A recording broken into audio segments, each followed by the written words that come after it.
जय हिंद दोस्तों, हिंदी के ट्रिकी क्लास में आप सभी का स्वागत है।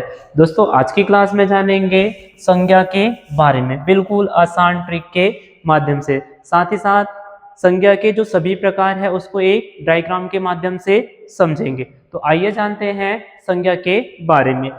अगर संज्ञा की परिभाषा की बात की जाए, ठीक है, अगर संज्ञा की परिभाषा की बात की जाए तो जो संज्ञा होता है वो किसी वस्तु, व्यक्ति, गुण, भाव, स्थिति आदि का जब बोध कराता है तो उसे बोला जाता है संज्ञा। ठीक है, संज्ञा की बात की जाए तो जो किसी व्यक्ति, वस्तु, स्थान, गुण, भाव आदि का जब बोध कराता है तो उसे बोला जाता है संज्ञा। सामान्य अर्थों में जो संज्ञा होता है उसे जाना जाता है नाम से। ठीक है, अगर किसी व्यक्ति का नाम आ गया तो उसी को नाम से जाना जाता है। जिसको जिस वस्तु या व्यक्ति या जिसको जिस भी नाम से जाना जाता है उसे बोला जाता है संज्ञा। अगर संज्ञा की प्रकृति की बात की जाए, ठीक है, तो संज्ञा एक प्रकार का विकारी शब्द होता है। विकारी शब्द कहने का मतलब ये होता है, ठीक है, जिसके लिंग, वचन इत्यादि में क्या परिवर्तन किया जा सके उसे बोलते हैं विकारी शब्द। ठीक है, जिसके लिंग, वचन इत्यादि में परिवर्तन किया जा सके उसे बोलते हैं विकारी शब्द। जैसे कि कुत्ता, ठीक है, जैसे उदाहरण से समझते हैं कुत्ता, तो इसके वचन में परिवर्तन कर सकते हैं जैसे, ठीक है, कुत्ते, ठीक है, कुत्ता, कुत्ते, इस तरह से, ठीक है, इसके वचन में भी परिवर्तन कर सकते हैं। ठीक है, तो संज्ञा एक प्रकार का, ठीक है, जो कुत्ता होता है वह एक प्रकार का संज्ञा होता है जिसके लिंग, वचन इत्यादि में परिवर्तन किया जा सकता है, उसी को बोलते हैं विकारी शब्द। ठीक है, तो संज्ञा की जो प्रकृति होती है वो कैसे होते हैं, विकारी प्रकृति की होती है। अब जानते हैं संज्ञा के भेद। ठीक है, संज्ञा की भेद की बात की जाए तो ये 5 प्रकार के होते हैं। ठीक है, पहला अगर बात की जाए तो ये होता है व्यक्तिवाचक संज्ञा, ठीक है, जातिवाचक संज्ञा, समूहवाचक संज्ञा, ठीक है, भाववाचक संज्ञा और पदार्थवाचक संज्ञा। इस प्रकार संज्ञा के 5 भेद होते हैं। ठीक है, व्यक्तिवाचक, जातिवाचक, समूहवाचक, भाववाचक और पदार्थवाचक। जैसे इन सभी को एक उदाहरण से समझते हैं। ठीक है, जैसे इसको क्रिकेट के क्षेत्र से जोड़ते हैं। जैसे क्रिकेट में मान लेते हैं ये सचिन तेंदुलकर, ठीक है, जो सचिन हो गया वो एक व्यक्ति हो गया। अब जब ये, ठीक है, सचिन क्या है, ठीक है, खिलाड़ी के रूप में होता है। जब नाम के रूप में सचिन होता है, ठीक है, तो उसे बोलेंगे व्यक्तिवाचक। और इसी को अगर खिलाड़ी बोल दिया जाए, ठीक है, खिलाड़ी बोल दिया तो ये हो जाएगा जातिवाचक। ठीक है, और खिलाड़ी हो गया अगर ये पूरे टीम में हो जाए, ठीक है, पूरे टीम के रूप में रहेंगे। जैसे क्रिकेट में कितना होते हैं, 11 खिलाड़ियों का समूह होता है। ठीक है, तो अगर ये टीम के रूप में होंगे तो इसे बोले जाएंगे क्या, समूहवाचक। ठीक है, अब क्रिकेट खेल रहे हैं तो इसमें हार या जीत होगा। ठीक है, हार या जीत होगा, तो इसे जो हार या जीत होगा वो उसके भाववाचक संज्ञा के रूप में जाना जाएगा। अब क्रिकेट खेल रहे हैं तो इसमें, ठीक है, बैट बॉल स्टंप भी होगा। ठीक है, बैट बॉल स्टंप भी होगा, तो इसे को हम बोलेंगे क्या, पदार्थवाचक संज्ञा। तो आइए जानते हैं संज्ञा के एक एक भेद को पूरा डिटेल से और ट्रिक के माध्यम से। जैसे पहला जो होता है वो होता है व्यक्तिवाचक संज्ञा। ठीक है, व्यक्तिवाचक संज्ञा की बात की जाए तो जिसमें किसी विशेष व्यक्ति, वस्तु, स्थान, ठीक है, आदि का जब नाम का बोध होता है तब उसे बोलते हैं व्यक्तिवाचक संज्ञा। व्यक्तिवाचक की संज्ञा की परिभाषा की बात की जाए तो किसी विशेष व्यक्ति, वस्तु, स्थान आदि के जब का नाम का बोध होता है तब उसे बोला जाता है क्या, व्यक्तिवाचक संज्ञा। जिसे इसे एक उदाहरण से, ठीक है, उदाहरण से समझते हैं। जैसे राम, ठीक है, राम है वो एक व्यक्ति है। ठीक है, राम क्या है, एक व्यक्ति है। अब राम पे इसी पे एक लिखा गया ग्रंथ लिखा गया जिसे बोला जाता है क्या, रामायण ग्रंथ। ठीक है, तो ये हो जाएगा क्या, एक विशेष वस्तु। ठीक है, राम जो है वो है क्या, एक विशेष व्यक्ति है। ठीक है, और राम पे ही एक ग्रंथ लिखा गया है जिसे बोला जाता है क्या, रामायण ग्रंथ, जिसे जो क्या हो जाएगा, एक विशेष वस्तु अब जो राम का जो जन्मस्थली है, ठीक है, राम का जो जन्मस्थली है वो है अयोध्या, ठीक है, जो बहुत फेमस है। तो ये जो अयोध्या है वो एक विशेष स्थान है। इस तरह से जहाँ किसी विशेष व्यक्ति, वस्तु या स्थान के नाम का बोध होता है वहाँ होता है व्यक्तिवाचक संज्ञा। तो आइए जानते हैं व्यक्तिवाचक संज्ञा में और क्या क्या होते हैं, ठीक है।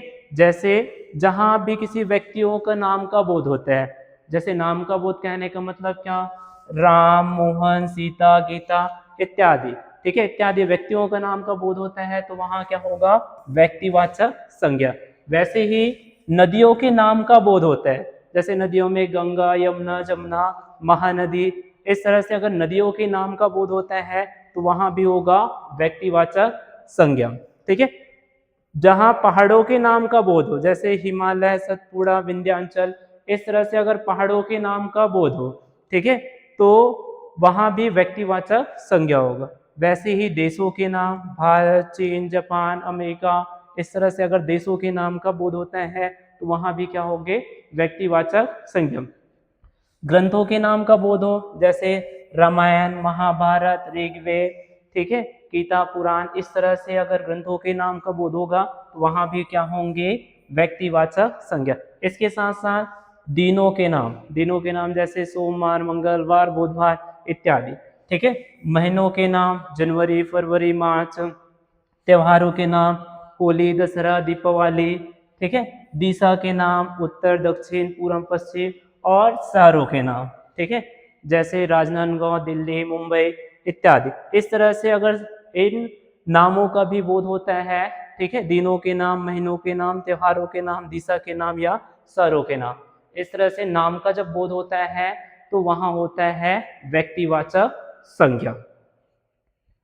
अब जो दूसरा होता है संज्ञा के, दूसरा जो प्रकार होता है वो होता है जातिवाचक संज्ञा, ठीक है। जातिवाचक संज्ञा जिसमें एक ही जाति का बोध होता है, ठीक है, जिसमें एक ही जाति का बोध होता है वहां हो जाएगा क्या, जातिवाचक संज्ञा। जैसे इस पेन की बात करें, ठीक है, तो पेन भी अलग अलग प्रकार के होते हैं, लेकिन जो पेन होता है वो एक ही प्रकार के बोध करा रहा है, ठीक है, एक ही जाति का है, तो वहां क्या होगा, जातिवाचक संज्ञा। अगर मैं इस लड़के की बात करूं, ठीक है, तो ये संपूर्ण लड़के जाति का बोध कराएगा, तो वहां भी क्या होगा, जातिवाचक संज्ञा। या इस बेग की बात करूं तो ये भी संपूर्ण बेग की, ठीक है, जाति का, अपने जाति का बोध कराएगा, वहां भी क्या होगा, जातिवाचक संज्ञा। जैसे ये इस कुत्ते की बात करो तो ये संपूर्ण कुत्ते जाति का बोध कराएगा, तो यहाँ भी क्या होगा, जातिवाचक संज्ञा। वैसे इस कुर्सी की बात किया जाए तो कुर्सी भी अलग अलग प्रकार के होते हैं, लेकिन ये कुर्सी क्या करता है, अगर कुर्सी बोल दिया जाए तो ये संपूर्ण कुर्सी जाति का बोध कराता है। जहां एक ही जाति का बोध होता है वहां क्या होता है, जातिवाचक संज्ञा। आइए जानते हैं जातिवाचक संज्ञा में और क्या क्या होता है। अगर किसी व्यक्ति के पद या व्यवसाय का बोध होता है, ठीक है, व्यवसाय के नाम का बोध होता है, तो वहां भी क्या होता है, जातिवाचक संज्ञा। कहने का मतलब जैसे कवि, ठीक है, कवि बोल दिया जाए तो ये संपूर्ण कवि जाति का बोध कराता है। वैसे ही शिक्षक, ठीक है, एक शिक्षक होता है वो संपूर्ण शिक्षक जाति का बोध कराता है। डॉक्टर हो गया, इंजीनियरिंग हो गया, ठीक है, या मंत्री हो गया इत्यादि। जो भी पद या जो व्यवसाय के नाम आता है तो वहां क्या होगा, जातिवाचक संज्ञा। और जहां भी पशु पक्षी का नाम दिखाई दे, ठीक है, जहां भी पशु पक्षी के नाम का बोध हो वहां भी क्या होगा, जातिवाचक संज्ञा। जैसे शेर की बात किया जाए तो ये संपूर्ण शेर जाति का बोध कराता है, ठीक है, घोड़ा, गाय, तोता, मैना इत्यादि।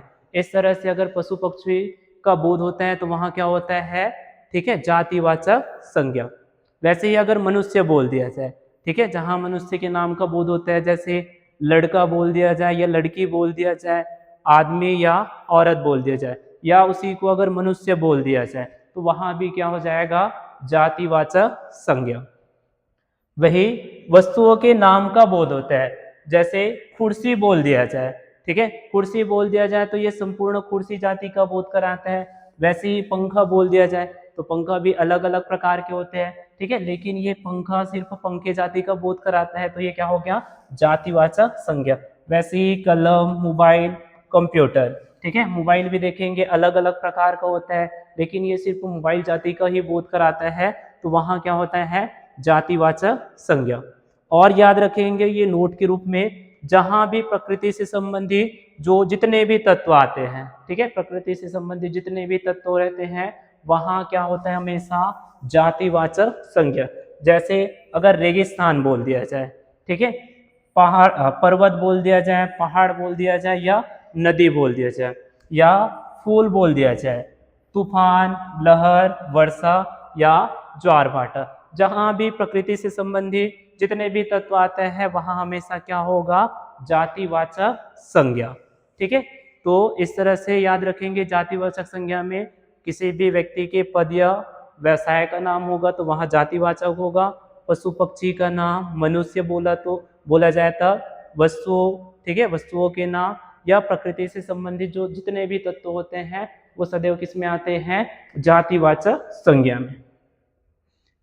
अब इसका जो तीसरा प्रकार होता है वो होता है समूहवाचक संज्ञा। ठीक है, समूहवाचक संज्ञा में कोई परिभाषा की बात किया, जहां एक ही जाति के समूह का बोध हो। ठीक है, जहां एक ही जाति के समूह का बोध होता है वहां होता है क्या, समूहवाचक संज्ञा। ठीक है, जैसे कि खिलाड़ियों की बात की जाए, ये सभी जो खिलाड़ी होते हैं वो एक साथ मिलकर एक टीम कहलाता है। ठीक है, तो जो सभी खिलाड़ी हैं वो एक साथ मिलकर अगर टीम कहलाता है तो ये क्या होगा, ठीक है, टीम जो होगा वो क्या होगा, समूहवाचक। वैसे ही कक्षा की बात की जाए, ठीक है, तो कक्षा की बात की जाए तो इसमें छात्र और छात्राएं भी आते हैं, तो ये भी अगर कक्षा की बात की जाए तो ये क्या कहलाएगा, समूहवाचक। जैसे एक परिवार की बात की जाए, अब परिवार के अंतर्गत माता पिता दादा दादी सब एक साथ है तो इसे एक परिवार बोलते हैं। अगर परिवार बोल दिया जाए तो वो भी एक संपूर्ण समूह का बोध कराता है, तो वहां क्या होगा, हमेशा समूहवाचक संज्ञा। आइए जानते हैं समूहवाचक संज्ञा में और क्या क्या होते हैं। जैसे व्यक्तियों का समूह, ठीक है, अगर व्यक्तियों का समूह दिख जाए तो वहां भी क्या होगा, समूहवाचक संज्ञा। जैसे क्रिकेट टीम हो गया, झुंड हो गया, ठीक है, झुंड रहेगा तो भी समूहवाचक संज्ञा रहेगा। मेला हो गया, सेना, ठीक है, जो सैनिकों की संख्या अगर एक साथ होता है तो उसे सेना बोलते हैं। कक्षा, दल, सभा, परिवार इत्यादि। ठीक है, अगर इनके समूह का बोध होता है तो वहां हमें क्या, हमेशा क्या होगा, जातिवाचक संज्ञा। वैसे ही वस्तुओं का समूह, ठीक है, अगर वस्तुओं के समूह के नाम का बोध होता है तो वहां क्या होगा, समूहवाचक संज्ञा। जैसे गुच्छा बोल दिया जाए, ठीक है, जैसे गुच्छा बोलने का कहने का मतलब बहुत सारे जैसे गुब्बारों के ऐसे गुच्छा ले लेते हैं, ठीक है, तो इसे बोलेंगे क्या हम लोग, समूहवाचक संज्ञा। वैसे ही ढेर बोले जाए या एक श्रृंखला बोला जाए, ठीक है, तो जहां भी वस्तुओं के समूह का बोध होगा वहां क्या होगा, समूहवाचक संज्ञा। अब जानते हैं भाववाचक संज्ञा। ठीक है, इसके जो संज्ञा के चौथा प्रकार होता है वो होता है क्या, भाववाचक संज्ञा। अगर परिभाषा की बात की जाए तो किसी गुण, दशा, स्वभाव या कार्य का बोध कराने वाला जो शब्द होता है वो क्या कहलाता है, भाववाचक संज्ञा।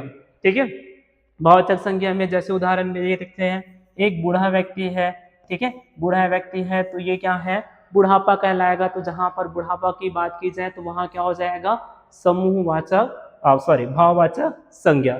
ठीक है, जो बुढ़ापा हो रहा है वो उसकी दशा बता रहा है, तो ये जो बुढ़ापा है वो उसकी दशा बता रहा है, तो यहाँ क्या होगा, भाववाचक संज्ञा। जहां मित्रता की बात की जाए, ठीक है, जहां मित्रता की बात की जाए या प्रेम की बात की जाए, ठीक है, तो दोस्तों में प्रेम की बात की जाए या प्रेम की बात की जाए या युवावस्था की बात की जाए, ठीक है, और अमीरी गरीबी की बात की जाए तो वहां भी क्या होगा, भाववाचक संज्ञा। जैसे ये, ठीक है, क्रोधित व्यक्ति भी होगा, ठीक है, जो क्रोध में होगा या पागल हो जाएगा वो भी क्या कहलाएगा, भाववाचक संज्ञा।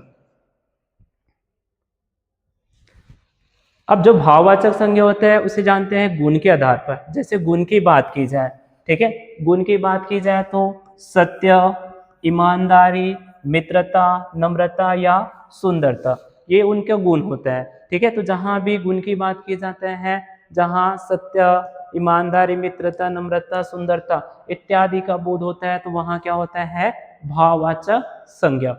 वही उनकी दशा या अवस्था की बात किया जाए, ठीक है, दशा या अवस्था की बात किया जाए, जैसे अमीरी, गरीबी, बचपन, युवा, बुढ़ापा, थकान, भूख, प्यास इत्यादि, ठीक है, जहां भी उनकी दशा या अवस्था का बात किया जाता है तो वहां हमेशा क्या होता है, भाववाचक संज्ञा। वही उनकी भाव की बात की जाए, भाव कहने का मतलब क्या, क्रोध, प्रेम, खुशी, घृणा, भय या आशा, ठीक है, इस तरह से जो भाव होता है उसको बोला जाता है क्या, भाववाचक संज्ञा। वही उसकी कार्य की बात की जाए, जैसे हंसना, रोना, गाना, लिखना, पढ़ना, इस तरह से जो कार्य होता है उसको वहां भी क्या होता है, भाववाचक संज्ञा।